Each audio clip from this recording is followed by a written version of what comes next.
ಹೃದಯಾಘಾತ, ಹೃದಯ ಸ್ತಂಭನದ ಬಗ್ಗೆ ನೀವು ಭಾಳ ಕೇಳಿರ್ತೀರಿ. ಅದರೊಳಗಾಗಿ ನನ್ನ ಆತ್ಮೀಯ ಫೇಮಸ್ ಆಕ್ಟ್ರು ಪುನೀತ್ ತೀರ್ಕೊಂಡ ಮೇಲೆ ಸೆಲೆಬ್ರಿಟಿಗಳು ಸತ್ತಾಗ ಇದು ಭಾಳ ಸುದ್ದಿ ಆಗಿಬಿಡುತ್ತೆ.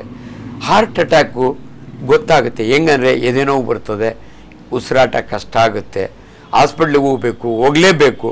ಹೋಗೋದಕ್ಕೆ ಮೊದಲು ಏನಾದರೂ ಪ್ರಿಕಾಷನ್ ಇದೆ, ಸಬ್ಲಿಂಗ್ವಲ್ ಟ್ಯಾಬ್ಲೆಟ್ಸ್ ಬರುತ್ತೆ, ಅದು ಎಲ್ಲ ಕಡೆ ಸಿಗುತ್ತೆ. ಬಟ್ ತುಂಬ ಜನ ನೀವು ನನಗೆ ಗ್ಯಾಸ್ಟ್ರಿಕ್ ಆಗಿದೆ ಅಂತ ಗ್ಯಾಸ್ಟ್ರಿಕ್ ಔಷಧಿ ಕುಡ್ಕೊಂಡು ಇದು ಮಾಡಬೇಡಿ. ಎಲ್ಲೋ ಒಂದು ಕಡೆ ವ್ಯಾಸೋ ಡೈಲಿಟೇಷನ್, ನಿಮ್ಮ ಕರೋನರಿ ವೆಸಲ್ಸ್, ಹಾರ್ಟಿಗೆ 3 ಕರೋನರಿ ಆ ಸ್ಪ್ಯಾಸ್ಮ್ಗೆ ಹೋಗ್ಬಿಟ್ಟಿರ್ತದೆ. ಅಂಥ ಸಮಯದಲ್ಲಿ ಹಾಸ್ಪಿಟ್ಲಿಗೆ ಹೋಗೋವರೆಗೂ 2 ವೆಸಲ್ ಇರ್ತವೆ ಕರೋನರಿ, ಒಂದೇನಾದರೂ ಬ್ಲಾಕ್ ಆದರೆ ನಿಮಗೆ ಹೃದಯಾಘಾತ ಆಗುತ್ತೆ. ಆಗ ಹೋಗೋವರೆಗೂ ಟೈಮ್ ಇರುತ್ತೆ. ಅಂಥ ಸಮಯದಲ್ಲಿ ಈ ಪ್ರಿಕಾಷನರಿ ಟ್ಯಾಬ್ಲೆಟ್ಸ್ನ ನೀವು ಇಟ್ಕೋಬೋದು. ಆದರೆ 2 ಬ್ಲಡ್ ವೆಸಲ್ಸ್ ಒಂದೇ ಸಾರಿ ಬ್ಲಾಕ್ ಆದರೆ ಅದನ್ನು ಮ್ಯಾಸಿವ್ ಕಾರ್ಡಿಯಾಕ್ ಅಟ್ಯಾಕ್ ಅಂತೀವಿ ನಾವು. ಆವಾಗ ಹೃದಯ ಸ್ತಂಭನ ಆಗಿಬಿಟ್ಟು ಸತ್ತೋಗ್ಬಿಡ್ತೀರಿ. ಅಂಥ ಸಮಯದಲ್ಲಿ ನಿಮಗೆ ಹಾಸ್ಪಿಟ್ಲಿಗೆ ಹೋಗೋವರೆಗೂ ಸಮಯ ಸಿಗೋದಿಲ್ಲ. ಸೊ ಅದರಿಂದ ದಯವಿಟ್ಟು ಪ್ರಿಕಾಷನರಿ. ಕೊನೆಗೆ ಏನಿಲ್ಲ ಅಂದರೂ ನಿಮ್ಮ ಮನೆಯಲ್ಲಿ ಎಕೋಸ್ಪ್ರಿನ್, ಆಸ್ಪ್ರಿನ್ ಮಾತ್ರೆ ಇದ್ದರೆ ನುಂಗ್ಕೊಂಡು ಹೋಗಿ.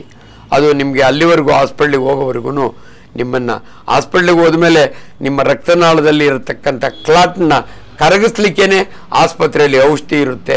ಅದನ್ನೇ ನಿಮಗೆ ಹಾಸ್ಪಿಟ್ಲಿಗೆ ಹೋದಾಗೆ ಇಮ್ಮಿಡಿಯೇಟ್ಲಿ ಅವರು ನಿಮಗೆ ಆಂಜಿಯೋ ಮಾಡಿ ಆ ಕ್ಲಾಟ್ ಡಿಸಾಲ್ವ್ ಮಾಡೋವಂಥ ಔಷಧಿ ಕೊಡ್ತಾರೆ.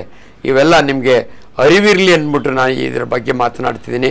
ಸೊ ಹಾಸ್ಪಿಟ್ಲಿಗೆ ಹೋಗೋವರೆಗೂ ನೀವು ಈ ಮಾತ್ರೆಗಳನ್ನ ಸಬ್ಲಿಂಗ್ವಲ್ ಟ್ಯಾಬ್ಲೆಟ್ಸ್ನ ಇಟ್ಕೊಂಡು ಹೋಗ್ಬೋದು. ನಮಸ್ಕಾರ.